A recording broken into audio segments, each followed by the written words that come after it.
최적의 산업 인프라, 편리한 교통 인프라, 대표 2차전지 클러스터, 미래형 신산업, 해안관광의 중심지, 살기 좋은 정주 환경, 미래를 여는 투자 중심지, 광양만권 경제 자유구역.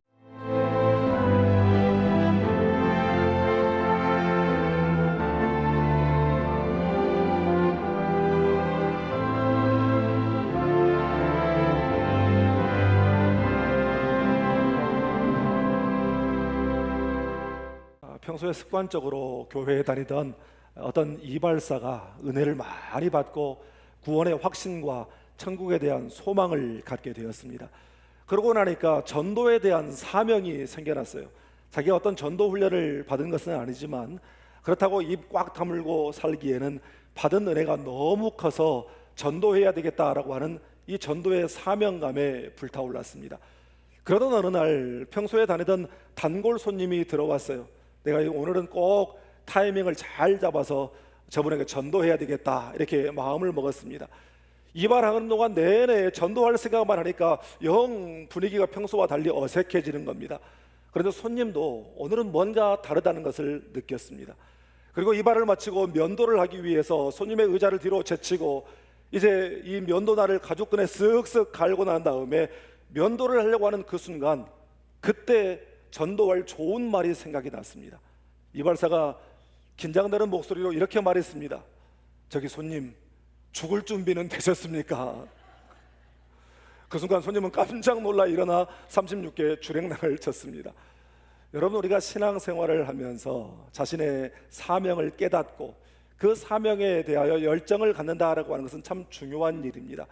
그래서 사도 바울은 사도행전 20장 24절에서 내가 달려갈 길과 곧 주 예수께 받은 사명, 곧 은혜의 복음을 전하는 일을 마치려 하면 나의 생명조차 조금도 귀한 것으로 여기지 아니하노라, 이렇게 고백했습니다.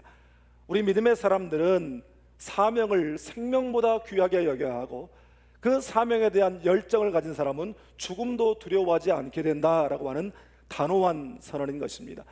오늘 본문 말씀에도 인생의 마지막 순간까지 하나님께서 주신 그 사명을 귀하게 여긴 한 스승과 스승에게서 그 사명을 계승받고 그 사명을 향한 열정을 가지고 임했던 한 제자가 등장합니다.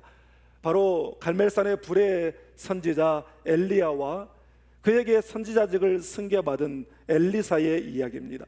오늘 본문은 엘리야가 엘리사에게 선지자직과 리더십과 영성을 승계하는 그러한 장면입니다. 오늘 말씀을 통해서 엘리야와 엘리사가 보여준 사명에 대한 자세와 열정을 우리도 본받아서 우리 개인과 가정과 또한 교회에 주신 사명을 깨닫고 그 사명에 대하여 열정을 가짐으로 믿음의 능력을 체험하며 살아가는 우리 모두가 될 수 있기를 주님의 이름으로 축복합니다. 먼저 오늘 본문 1절 말씀을 함께 읽겠습니다. 여호와께서 회오리 바람으로 엘리야를 하늘로 올리고자 하실 때에 엘리야가 엘리사와 더불어 길갈에서 나가더니. 아멘. 여러분, 엘리야 하면 모든 사람들이 가장 먼저 떠올리는 장면은 열왕기상 18장의 갈멜산에서 그 바알 선지자들을 상대로 벌였던 참신 대결, 그리고 하늘에서 불을 내려 제단을 태운 그 장면일 것입니다. 그런데 엘리야의 사역에 있어서 그에 못지않게 중요한 또 하나의 사역이 있었다고 한다면 그것은 바로 선지자 사명을 계승할 제자를 세우는 일이었습니다.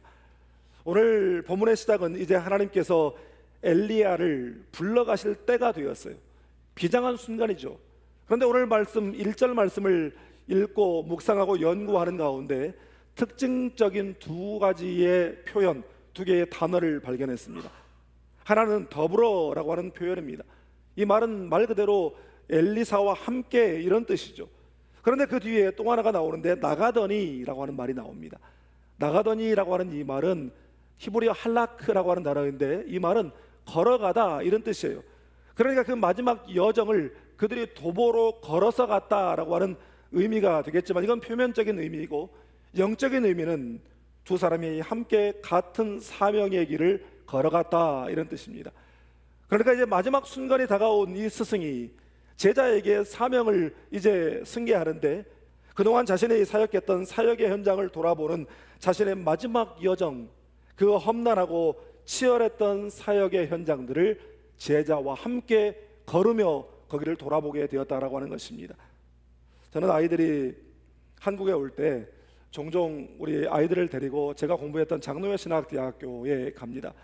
그래서 그 선지동산의 언덕을 오르면서 우리 아이들에게 아빠가 어떻게 하나님의 부르심을 받고 신학을 하게 되었는지, 그리고 이곳에서 어떻게 공부했는지, 어떻게 기도했는지, 그리고 학생회를 섬기면서 때때로 오해를 받기도 하고, 때때로 그 당시에 강남의 한 대형 교회가 담임 목사 부자 세습을 하는 것에 대해서 잘못되었다고 인터뷰한 일로 인해서 그 교인들에게, 그 교회 교인들에게 얼마나 많은 어려움을 당했고, 그때 하나님 앞에 얼마나 울며 매달렸는지, 그리고 결정의 순간마다 어떻게 순종했는지, 예배당과 또 도서관, 강의실, 그리고 기도탑, 학교의 뒷동산을 이렇게 걸으면서 아이들에게 그 이야기를 들려줍니다.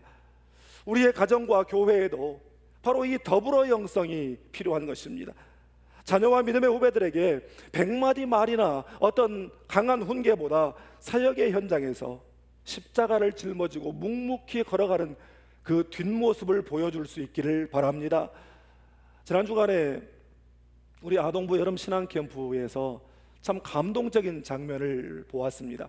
뭐 다른 사람들이 그냥 볼 때는 별것 아닌 장면처럼 보일지 모르지만, 선생님 한 분이 자기 부서에서 손이 많이 가는 한 아이를 전담해서 데리고 다니면서 그 아이와 마주 앉아서 식사하는 그런 장면을 제가 보았어요. 그런데 그 어린아이와 식사를 하면서 선생님이 도란도란 대화를 나누는데 가만히 들어보니까 정말 사랑과 존중을 담아서 그 아이와 대화를 하는 거예요. 어린아이라고 그렇게 함부로 말하지 않고.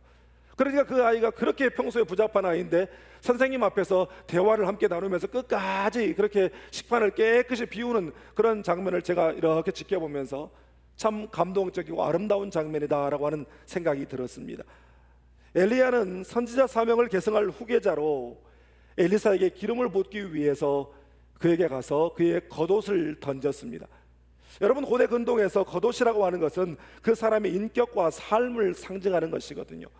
그래서 누군가에게 내 겉옷을 던진다라고 하는 것은 나의 삶을 본받고 내가 걸어간 그 사명의 길을 걸어라, 나와 함께 그 길을 걷자라고 부르는 제자도로의 초청이었던 것입니다.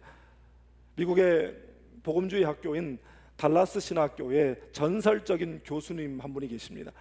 이분은 세계적으로 유명한 설교가인 찰스 스윈돌이나 토니 에반스나 또한 앤디 스탠리 같은 유명한 목회자들을 길러내신 스승들의 스승이라고 불리는 분입니다.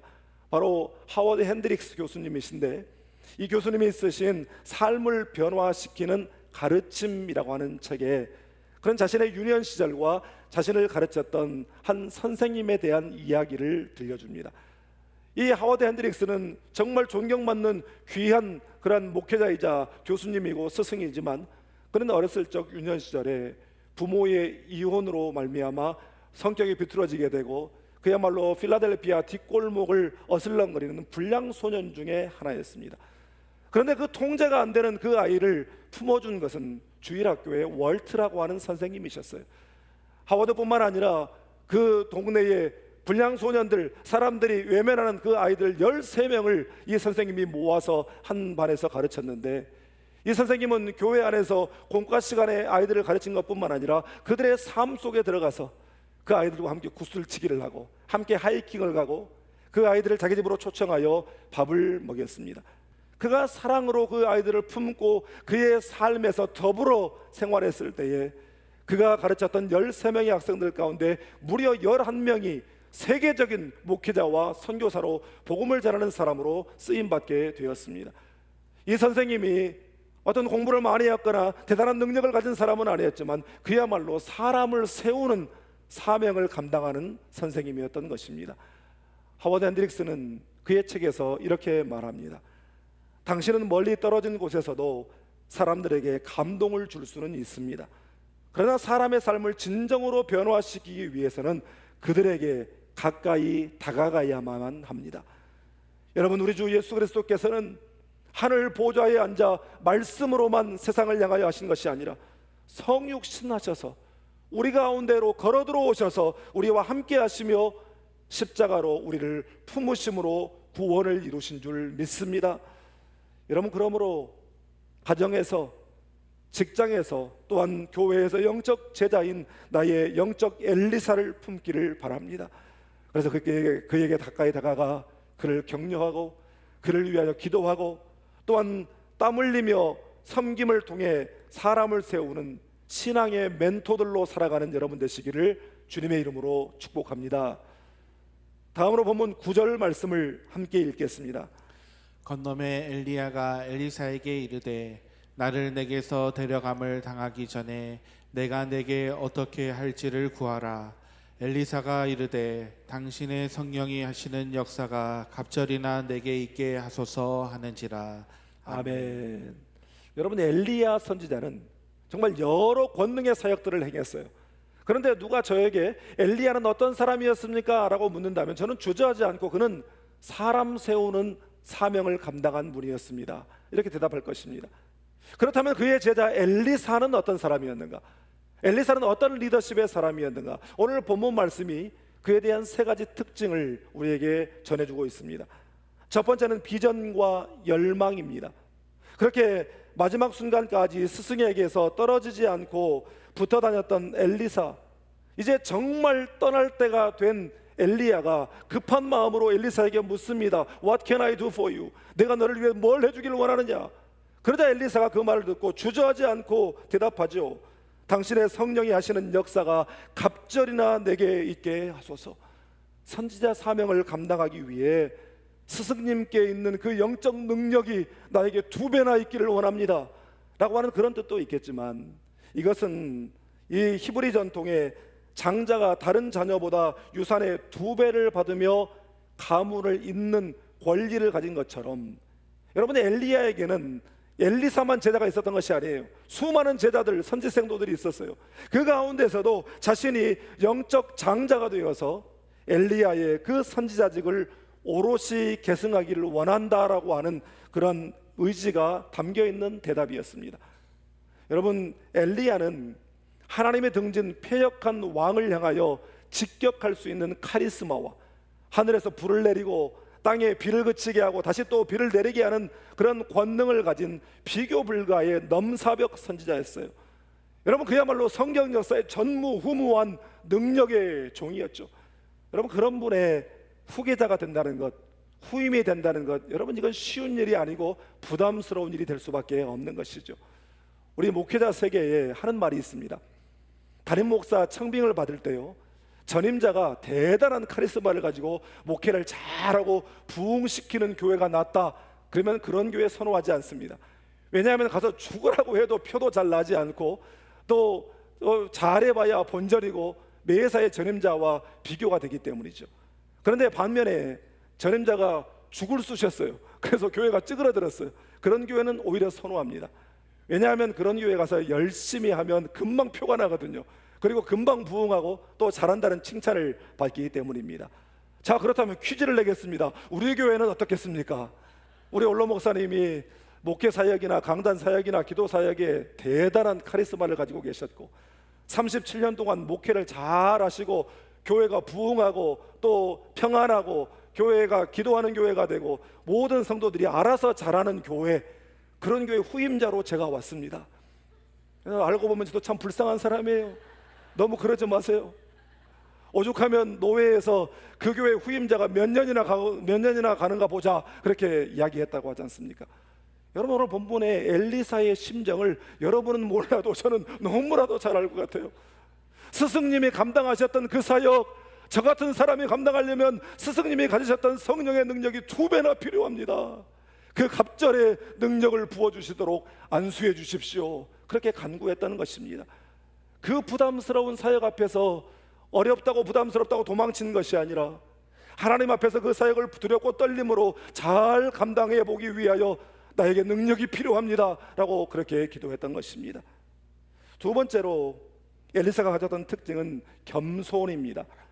엘리야가 하나님의 명령을 받고 이제 엘리사를 부르러 가요.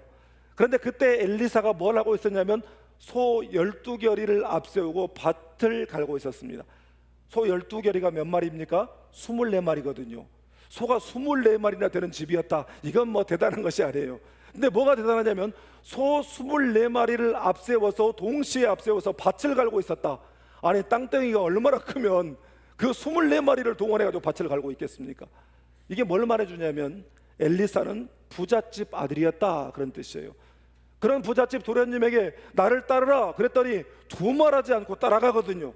그러면 그런 사람이면 아니 저기 지리산 왕시루봉 수련원 같은 데 좀 데리고 들어가서 하나님의 직통 계시를 받는 법, 성령의 불을 받는 방법, 자연 현상을 움직이는 법, 이런 것들을 집중 훈련시킨 다음에 엘리야의 후계자 큰 명찰을 차게 하고 그렇게 데리고 다녀야 되는데, 그런 부잣집 도련님이 엘리야의 부름을 받고 했던 일이 뭐였냐면 엘리야를 따르며 수종 들었더라. 수종 들었다 그러니까 우리 교회에서는 참 멋진 말로 생각하는데, 구체적으로 열왕기하 3장 11절에 이렇게 되어 있습니다. 전에 엘리야의 손에 물을 붓던 사밧의 아들 엘리사가 여기 있나이다. 그러니까 사람들은요, 엘리사 그러면 무슨 장면이 떠올랐냐면 그 대단한 종 엘리야 선지자를 따라다니면서 손 씻을 물 갖다 대령했던 종, 이 이미지를 가지고 있는 거예요.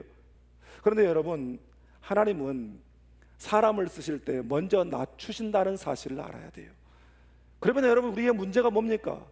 우리는 크게 쓰임 받기는 원해요. 그렇지만 하나님이 우리를 낮추시는 것은 별로 좋아하지 않습니다. 여러분, 하나님이 우리를 낮추실 때 기대하는 마음을 갖기를 바랍니다. 하나님께서 우리에게 맡기신 작은 일에 충성하는 우리 모두가 될 수 있기를 주님의 이름으로 축복합니다. 세 번째로 엘리야가 가졌던 그 특징은 인내였습니다. 엘리사는 스승의 만류에도 불구하고 끝까지 그만두지 않고 포기하지 않고 스승이 가시는 곳까지 따라갔습니다. 적당히 그만둔 게 아니었어요. 엘리야에게는 수많은 제자들이 있었습니다. 그러나 그 제자들은 적당히 하다가 그만두었어요. 엘리사는 끝까지 따라갔습니다. 마지막 순간까지 스승에게 배우고자 하는 열망이 그에게 있었기 때문이죠. 여러분, 인내라고 하는 것은 신실함에서 나오는 것입니다. 우리 하나님께서 우리를 향하여 오래 참으시는 것도 그분의 신실하심 때문이에요. 인내하는 사람이 성실한 사람이고 인내하는 사람이 충성된 사람입니다. 여러분, 그렇기 때문에 인내하는 사람들도 인정하는 것이고, 인내하는 사람이 승리하게 되고 인내하는 사람이 성공하게 되는 것입니다. 나는 여러분의 자녀들이 그런 인내하는 사람들이 될 수 있기를 주님의 이름으로 축복합니다. 그런데 여러분, 우리 자녀들에게 인내하는 사람 되라, 목사님 설교 들어보니까 인내하는 사람들이 성공한다더라, 그렇게 말한다고 되는 게 아니에요. 부모는 무슨 감정이 조금만 뒤틀리면 그냥 갑자기 헷가닥 해가지고 막 성질내고 하면서 인내해야 되느니라, 이렇게 한다고 인내가 생기는 게 아닙니다. 부모가 인내하는 모습을 보여야 돼요. 조금 마음에 들지 않는 일들, 감정이 상하는 일이 있어도 입 다물고 참는 모습을 자녀들에게 보여주어야 우리 자녀들이 인내하게 되고 그 인내를 통해서 우리 자녀들이 반드시 성공하게 되는 줄 믿습니다. 여러분, 우리 히브리서 12장 2절 말씀을 함께 읽겠습니다. 믿음의 주여 또 온전하게 하시는 이인 예수를 바라보자. 그는 그 앞에 있는 기쁨을 위하여 십자가를 참으사 부끄러움을 개의치 아니하시더니 하나님 보좌 우편에 앉으셨느니라. 아멘. 여러분, 엘리사는 스승이 그렇게 만류하며 밀어내는데도 불구하고 3번씩이나 그렇게 했는데도 끝까지 포기하지 않고 그 스승을 따라갔습니다. 그런 거룩한 열정이 그에게 있었기 때문이죠. 여러분, 즉각적인 만족과 빠른 결과에 익숙한 이 시대의 사람들에게 가장 필요한 것은 바로 이 포기하지 않는 영적 갈망인 것입니다. 여러분, 신앙이 성장하고 성숙하려면 어려움 속에서도 끝까지 기도함으로 응답을 받아내는 기도의 돌파력이 있어야 되거든요. 제가 늘 말하지만 하루에 10분만이라도 시간을 내어서 성경을 읽고 묵상하고 기도하는 그런 영적 루틴을 만들어야 되는 것입니다. 하나님께서 주시는 영적 비전을 품고 그 비전의 성취를 위하여 겸손과 열정과 인내로서 사명의 삶을 살아가기를 주님의 이름으로 축복합니다. 사랑하는 여러분, 우리를 구원하는 사명을 위하여 당신의 생명조차 아낌없이 되어주신 우리 주님 예수 그리스도의 십자가야말로 우리가 본받아야 할 가장 위대한 사명의 열정입니다. 주님의 십자가에서 흘리신 그 보혈의 은혜와 부활의 능력이 우리를 붙들고 계시기에 우리는 어떠한 고난 속에서도 포기하지 않고 사명의 길을 계속 걸어갈 수가 있는 것입니다. 너희가 악할지라도 좋은 것을 자식에게 줄 줄 알거든 하물며 너희 하늘 아버지께서 구하는 자에게 성령을 주시지 아니하겠느냐. 구하는 자에게 성령의 갑절의 능력을 주실 줄 믿습니다. 여러분, 우리 모두의 중요한 사명 중에 하나는 사람을 세우는 것입니다.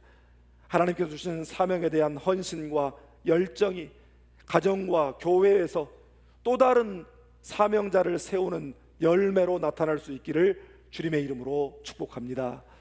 기도하겠습니다. 사랑하는 여러분, 사명의 열정을 가진 인생이 되기를 원한다면 우리는 무조건 하고 십자가를 바라봐야 합니다. 십자가야말로 사명 열정의 극치요 최고봉이기 때문입니다. 그리고 그 사명의 성취에는 반드시 승리와 영광과 면류관이 예비되어 있습니다. 오늘 말씀을 생각하면서 우리도 엘리야처럼 묵묵히 삶으로 믿음의 본을 보여 가정에서, 교회에서, 삶의 자리에서 사람을 세우는 사명자가 되게 주시옵소서. 그렇게 기도하기를 원합니다.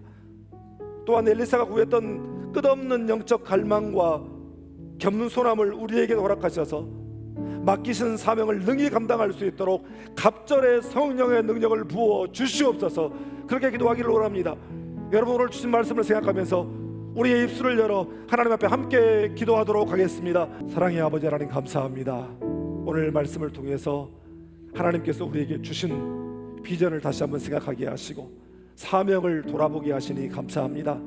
우리가 세상 일의 분주함 때문에 그 비전을 잊어버리고 사명을 외면하고 살았을 때가 많았습니다.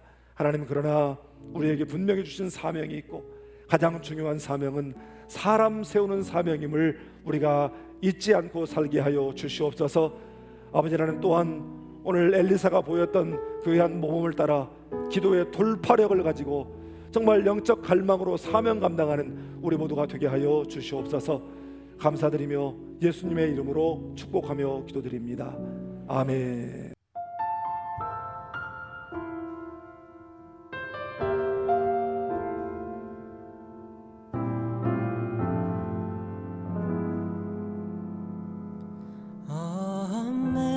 Amazing grace, how